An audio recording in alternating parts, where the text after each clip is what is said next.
Good day, everyone. This video was made to complement a lesson in the second language acquisition course.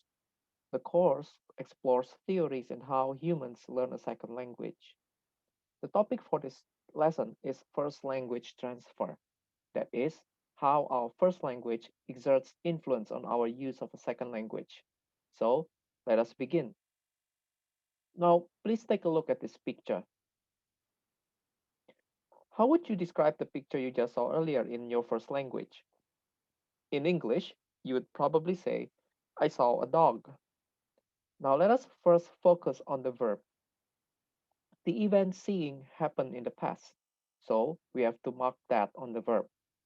We use saw instead of see, am seeing, or have seen. The information about the tense should be included. Now in some languages, the verb form remains the same. In Chinese and Indonesian, for example, we don't mark the verb to indicate time. The verb doesn't change. However, in some other languages, not only you have to mark the verb, but also you have to include information in the verb about how long ago in the past the event took place.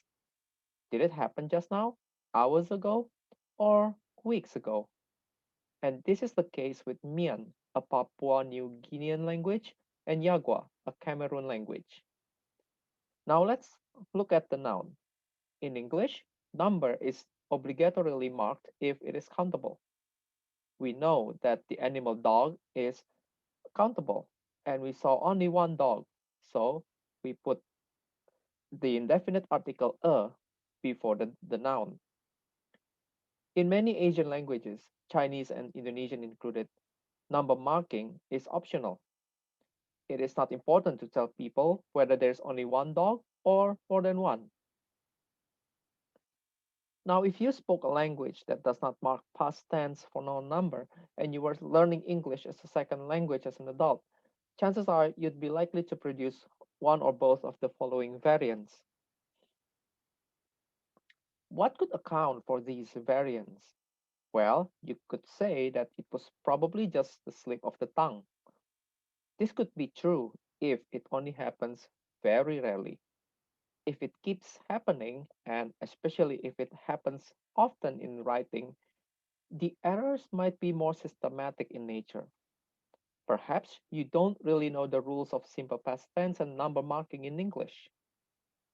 However, if you do, then the lack of knowledge cannot account for the errors you make. So we should look at for, so we should look for another explanation.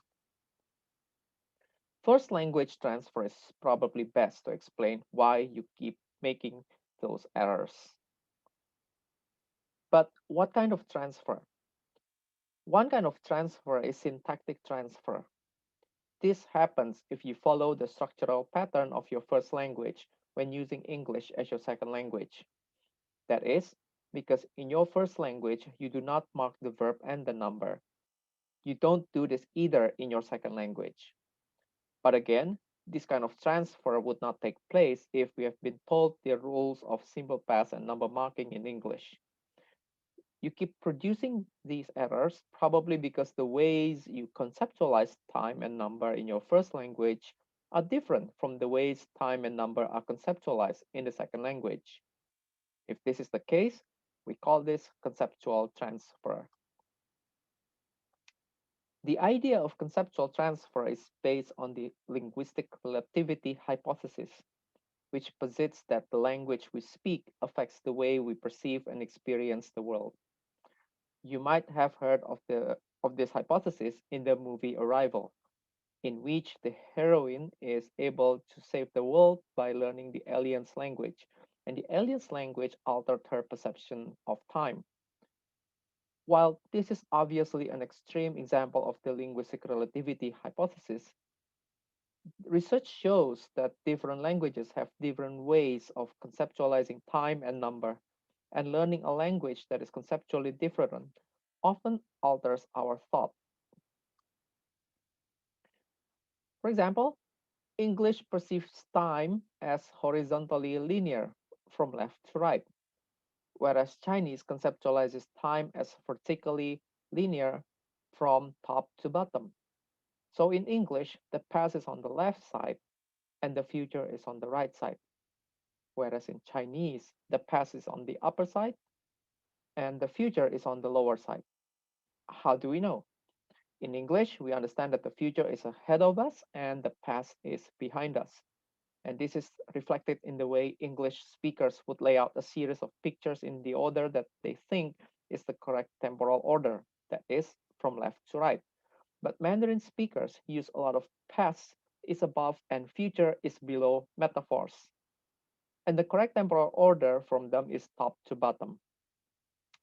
Indonesian perceives time similarly as English, that is, horizontally linear from left to right. However, both Mandarin and Indonesian do not make temporal distinction obligatory, whereas such distinctions are necessary in English. These different ways of assigning prominence to information about time certainly pose great challenge to Mandarin and Indonesian speakers to mark tense in their second language, English.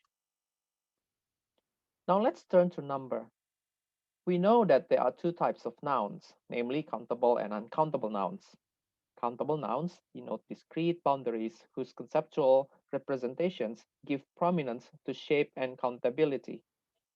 Uncountable nouns refer to substances and non-discrete entities. English makes a clear distinction between these two types of nouns by means of number markers such as plural s and the indefinite article or n.